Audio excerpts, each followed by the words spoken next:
The kettlebell swing is usually one of the first exercises that comes to mind when you think of kettlebell training. I personally find it to be one of the hardest exercises to teach.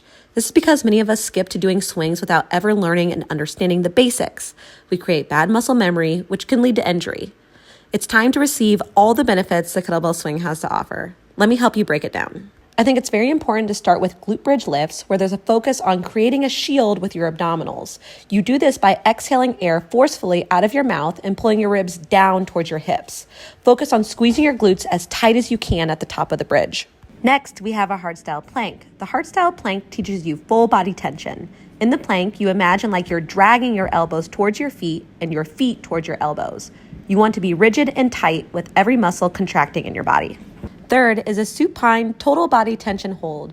Simply mimic the shape of the top of your kettlebell swing while laying on your back. You want to pack your shoulders and try to elevate your glutes off the ground. There's a theme here of squeezing your butt on everything if you can't tell. The setup is essential. You measure 2 steps behind the kettlebell with your feet slightly wider than your hips and externally rotated. You can do a short stop stance, which is the easiest way to discover your hip hinge.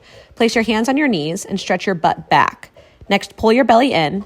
Anti-shrug your shoulders and reach your hands high up in your inner thighs, literally in your crotch. Keep your eyes forward. If you're in the right position, you should easily be able to find the bell and hook grip it. A great drill for understanding the rhythm of a swing is an air swing. Stand up tall and shape similarly to your supine static hold.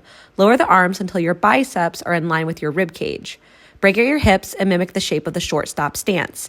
Explode the hips forward and return to the starting position. Repeat. The last basic prep drill is the kettlebell deadlift. The kettlebell swing is just a moving deadlift. When performing, position the kettlebell behind your heels. This will help keep your lats engaged, and you will easily be able to keep the bell high in your inner thighs when doing the full variation of the swing.